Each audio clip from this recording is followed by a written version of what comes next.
بسم الله الرحمن الرحيم. الحمد لله رب العالمين، والصلاة والسلام على رسوله الكريم محمد وآله وأصحابه وأتباعه أجمعين، أما بعد. أعوذ بالله من الشيطان الرجيم. بسم الله الرحمن الرحيم. أقم الصلاة طرفي النهار وزلفا من الليل إن الحسنات يذهبن السيئات ذلك ذکری للذاکرین. محترم بزرگوں، نماز ایک اردو لفظ ہے، عربی میں اس کو صلاۃ کہتے ہیں. کیا کہتے ہیں؟ الصلاۃ، یعنی صلاۃ. الصلاۃ فی اللغۃ الغالبہ الدعاء، یعنی لغت میں اس کے معنی اکثر دعا کے آتے ہیں، جیسا کہ قرآن سے سبھی ثابت ہے. اللہ تبارک و تعالیٰ فرماتا ہے وَصَلِّ عَلَيْهِمْ إِنَّ صَلَاتَكَ سَكَنٌ لَهُمْ، کہ محمد صلی اللہ علیہ وسلم آپ ان کے لیے دعا کریں، بلا شبہ آپ کی دعا ان کے لیے باعث سکون و راحت ہوگی. اور حضور فرماتے ہیں وَصَلَّتْ عَلَيْكُمُ الْمَلَائِكَةُ، کہ فرشتے تمہارے لیے دعا کرتے ہیں. اس آیت اور حدیث کے اس ٹکڑے سے یہ پتہ چلتا ہے کہ الصلاۃ کے معنی دعا کے ہیں. چنانچہ جب نماز کو صلاۃ اس لیے کہا گیا ہے کہ صلاۃ کی روح دعا ہوا کرتی ہے، اور عرف کے اندر نماز کا خلاصہ یہ ہے کہ جب نمازی نماز ادا کرتا ہے تو اپنے تمام اعضاء و جوارح کے ساتھ اللہ کو پکارتا ہے. یقیناً کوئی بندہ جب نماز پڑھتا ہے تو اس کے بدن کے تمام اعضاء جو ہیں وہ حرکت کرتے ہیں، اور اسی طریقے سے جو ہے اپنے تمام حرکات کے ساتھ بندہ اپنے تمام اعضاء و جوارح کے ساتھ اللہ کو پکارتا ہے. یعنی گویا اس کے تمام اعضاء زبان بن جاتے ہیں جن کے ذریعہ بندہ ظاہری و باطنی اعتبار سے اپنے رب جلیل کو پکارتا ہے، اپنے خدا کو پکارتا ہے، اور صراط مستقیم پر قائم رہنے کی دعا مانگتا ہے، اور اسلام کے روح پرور تعلیمات پر چلنے کی توفیق مانگتا ہے. قرآن مجید میں اللہ تبارک و تعالیٰ نے متعدد مقامات پر صلاۃ کا تذکرہ فرمایا ہے، جس سے نماز کی اہمیت معلوم ہوتی ہے. چنانچہ قرآن کہتا ہے وَأَقِمِ الصَّلَاةَ طَرَفَيِ النَّهَارِ وَزُلَفًا مِنَ اللَّيْلِ إِنَّ الْحَسَنَاتِ يُذْهِبْنَ السَّيِّئَاتِ ذَلِكَ ذِكْرَىٰ لِلذَّاكِرِينَ، کہ دن کے دونوں سروں پر نماز قائم کرو اور کچھ رات گزرنے پر نماز قائم کرو. کیا کہہ رہے ہیں اللہ تبارک و تعالیٰ؟ کہ دن کے دونوں سروں میں اور کچھ رات گزرنے پر نماز قائم کرو. کیوں؟ اس لیے کہ حقیقت میں یقیناً نیکیاں برائیوں کو دور کر دیتی ہیں. یہ ایک یاد دہانی ہے یاد کرنے والوں کے لیے. ایک دوسری جگہ قرآن کہتا ہے قد افلح المؤمنون الذین هم فی صلاتهم خاشعون، کہ وہ مومنین کامیاب ہیں جو اپنی نمازوں میں خشوع خضوع اختیار کرتے ہیں، اللہ سے ڈرتے ہیں، اللہ کی یاد اپنے دلوں میں جمائے رکھتے ہیں. ایک دوسری جگہ قرآن کہتا ہے والذین هم علی صلاتهم یحافظون اولئک فی جنات مکرمون، کہ وہ لوگ جو اپنی نمازوں کی حفاظت کرتے ہیں، اپنی نمازوں کی پابندی کرتے ہیں، اولئک فی جنات مکرمون، کہ یہی وہ لوگ ہیں جن کا جنت میں اکرام کیا جائے گا. ان کا جنت میں اکرام کیا جائے گا جو اپنی نمازوں کی حفاظت کرتے ہیں، نماز کی پابندی کرتے ہیں، ان لوگوں کا جو ہے جنت میں اکرام کیا جائے گا. قرآن کہتا ہے. حضرت ابراہیم علیہ السلام اپنے بعد اپنی نسل کے لیے بارگاہ عزتی میں اس طرح دعا کرتے ہیں رب اجعلنی مقیم الصلاة ومن ذریتی ربنا وتقبل دعاء، کہ اے ہمارے رب مجھے اور میری نسل میں سے لوگوں کو نماز قائم کرنے والا بنا. رب اجعلنی مقیم الصلاة ومن ذریتی، کہ اے میرے پروردگار مجھے اور میری نسل میں سے لوگوں کو نماز قائم کرنے والا بنا. اسی طریقے سے قرآن کہتا ہے حضرت یعقوب اور ان کی نسل کے بارے میں وَأَوْحَيْنَا إِلَيْهِمْ فِعْلَ الْخَيْرَاتِ وَإِقَامِ الصَّلَاةِ وَإِيتَاءِ الزَّكَاةِ، ہم نے ان کی طرف نماز قائم کرنے اور نیک کام کرنے کی وحی کی. کن کے طرف؟ حضرت یعقوب اور ان کی نسل کی طرف، کہ ان کو جو ہے ہم نے یہ وحی کی کہ نماز قائم کرو اور نیک کام کرو. اسی طریقے سے بنی اسرائیل سے وعدہ کا ذکر کرتے ہوئے قرآن کہتا ہے انی معکم لئن اقمتم الصلاۃ، یقیناً میں تمہارے ساتھ ہوں اگر تم نماز قائم کرو. یہ قرآن کی آیت ہے جو نماز، جس سے نماز کی اہمیت معلوم ہوتی ہے.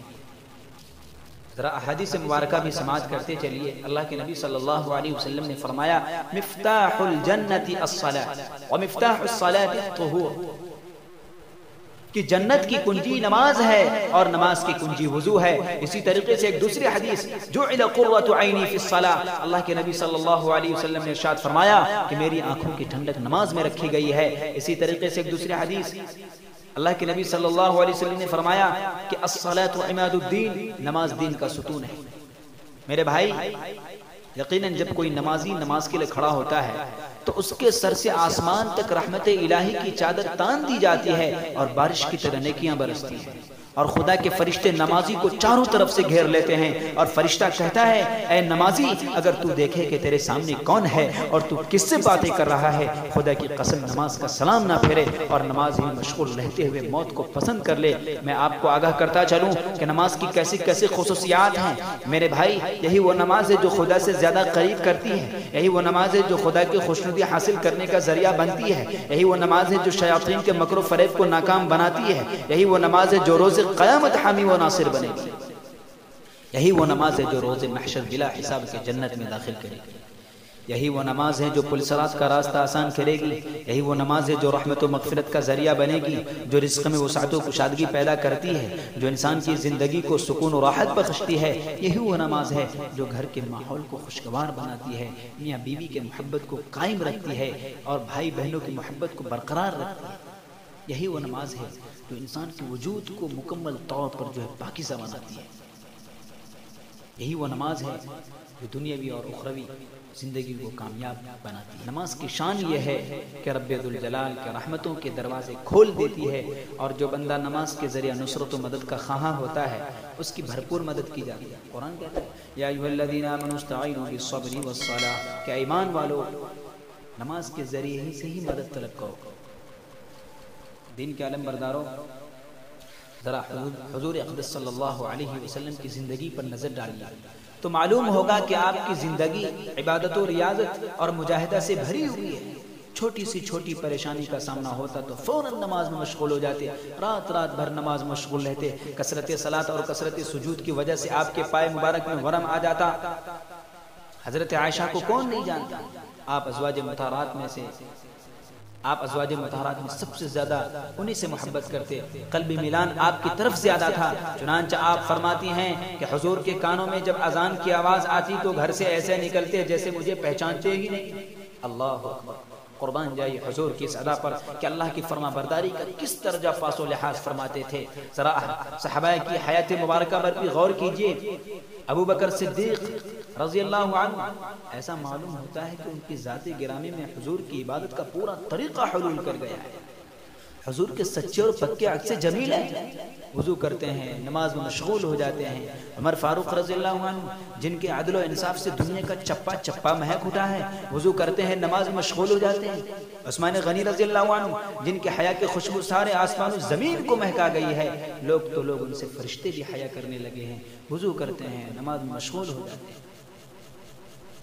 حضرت علی رضی اللہ عنہ جن کی بہادری اور جواں مردی کے چرچے اپنے تو اپنے غیر بھی کرتے ہیں، وضو کرتے ہیں، نماز میں مشغول ہو جاتے ہیں. اصحاب صفے کی جماعت کے بارے میں جو ہے حضرت عیاض بن غنم کہتے ہیں کہ میں نے رسول اللہ صلی اللہ علیہ وسلم کو یہ فرماتے ہوئے سنا کہ میری امت کے چیدہ اور پسندیدہ اور رفیع المرتبت افراد وہ ہیں جن کے متعلق مجھ کو مقرر فرشتے نے خبر دی ہے کہ وہ لوگ ظاہر میں خدا پاک کے رحمت واسعہ کا خیال کر کے ہنستے ہیں اور دل ہی دل میں خدا کے عذاب و عقاب کی شدت کے خوف سے ان کی آنکھیں اشکبار رہتی ہیں. صبح و شام خدا کے پاک گھروں یعنی مسجدوں میں خدا کا ذکر کرتے رہتے ہیں. زبانوں سے خدا کو رغبت و رہبت یعنی امید اور خوف کے ساتھ پکارتے رہتے ہیں اور دلوں سے اس کی لقاء کے مشتاق ہیں. قرآن کی تلاوت کرتے رہتے ہیں، پرانے اور بوسیدہ کپڑوں میں ملبوس ہے، لیکن ہر وقت اللہ تبارک و تعالی کے زیر نگاہ رہتے ہیں. خدا کی آنکھ ہر وقت ان کی حفاظت کرتی ہے. روحیں تو ان کی دنیا میں ہیں لیکن دل ان کے آخرت کی طرف مائل ہے. اللہ اکبر، کیا ان کے صفات ہیں. ہر وقت عبادت و اطاعت ذکر و نماز میں مشغول رہتے ہیں. آج ہماری زندگی کس قدر غفلت کی تاریکی میں بھٹک رہی ہے. آئے دن ہم نماز سے دوری اختیار کرتے جا رہے ہیں. ہم گھروں میں بیٹھ کر نماز ترک کر رہے ہیں. ہم اولاد میں بیٹھ کر نماز ترک کر رہے ہیں. ہم کھیل و تفریح میں منہمک اور نماز چھوڑ رہے ہیں. الغرض کسی نہ کسی بہانے سے نماز چھوڑتے جا رہے ہیں اور اس سے دور ہوتے جا رہے ہیں، جبکہ نماز کی پابندی اہم ہے، جس کا ادا کرنا فرض ہے اور اس کا ترک کرنا باعث حرمان و خرسان، یعنی نقصان دہ ہے. قرآن کہتا ہے فویل للمصلین الذین هم عن صلاتهم ساہون، بربادی ہے ان نمازوں کے لیے جو اپنی نمازوں سے غفلت برتتے ہیں. قرآن کہتا ہے ما سلککم فی سقر قالوا لم نکن من المصلین، کہ جب جہنمیوں سے پوچھا جائے گا کہ تمہیں دوزخ میں کون سی چیز لائی، تو وہ کہیں گے لم نکن من المصلین، کہ ہم نماز نہیں پڑھا کرتے تھے. قرآن کہتا ہے فخلف من بعدهم خلف اضاعوا الصلاة واتبعوا الشهوات فسوف يلقون غیا، پھر ان کے بعد ایسے لوگ ان کی جگہ آئے جنہوں نے نمازوں کو برباد کیا اور اپنی نفسانی خواہشات کے پیچھے چلے، چنانچہ ان کی گمراہی بہت جلد ان کے سامنے آ جائے گی. حدیث کہتی ہے الصلاة عماد الدین فمن اقامها اقام الدین ومن هدمها هدم الدین، نماز دین کا ستون ہے، جس نے نماز کو قائم کیا اس نے دین کو قائم کیا، اور جس نے نماز کو چھوڑ دیا اس نے دین کو ڈھا دیا. حدیث کہتی ہے من ترک الصلاة فکأنما غتر اہلہ ومالہ، جس نے نماز چھوڑ دی گویا وہ ایسا ہے کہ اس کے اہل و عیال اور مال و دولت سب چھین لیے گئے ہوں. حدیث کہتی ہے من ترک الصلاة مکتوبة حتى تفوته من غیر عذر فقد حبط عمله، جس نے فرض نماز بلا کسی عذر کے چھوڑ دی تو اس کا عمل اکارت ہے. حدیث کہتی ہے من ترک الصلاة متعمدا کتب اسمه على باب النار ممن يدخله، جس نے جان بوجھ کر نماز چھوڑ دی اس کا نام جہنم کے دروازے پر لکھا جائے گا جس میں سے وہ داخل ہوگا. حدیث کہتی ہے من ترک الصلاة متعمدا فقد کفر، جس نے جان بوجھ کر نماز چھوڑ دیا اس نے تو کفر کیا. اللہ اکبر، کتنی خطرناک وعیدیں قرآن و حدیث میں آئی ہیں جو ہماری آنکھوں سے غفلت کے پردے ہٹانے کے لیے کافی اور زنگ آلود قلوب کو صاف کرنے کے لیے کافی ہیں. نماز کی شان اور اس کی فضیلت کو اللہ پاک نے کافی بلند کیا ہے میرے بھائی، جس کو آپ حضرات گرامی اس انداز سے بھی سمجھ سکتے ہیں کہ اللہ نے جتنے بھی صحیفے اور احکام نازل کیے وہ سب کے سب اس دنیا آب و گل میں نازل ہوئے. تورات دنیا میں نازل کی گئی، انجیل دنیا میں اتاری گئی، زبور دنیا میں نازل کی گئی، قرآن دنیا میں نازل کی گئی. قرآن کی تلاوت کا حکم اسی سرزمین پہ نازل ہوا، نکاح کا حکم اسی سرزمین پہ نازل ہوا، زنا سے دور رہنے کا حکم اسی سرزمین پہ نازل ہوا، شراب کی ممانعت کا حکم اسی سرزمین پہ نازل ہوا، والدین کی فرما برداری کا حکم اسی سرزمین پہ نازل ہوا، روزہ رکھنے کا حکم اسی سرزمین پہ نازل ہوا، حج ادا کرنے کا حکم اسی سرزمین پہ نازل ہوا. لیکن میرے بھائیوں، جب نماز کی باری آئی تو آقائے دو جہاں فرش سے عرش تک کا سفر طے کرتے ہیں، زمین سے آسمان کا سفر کرتے ہیں. رب ذوالجلال آپ کو اپنے پاس بلاتے ہیں اور قریب سے قریب تر کرتے ہیں. پھر آپ اور آپ کی ساری امت کے لیے سب سے بڑا تحفہ نماز کے روپ میں پیش کرتے ہیں. تو یہ وہ قیمتی تحفہ ہے جو عرش پہ اللہ نے اپنے حبیب دو عالم صلی اللہ علیہ وسلم کو عطا کیا.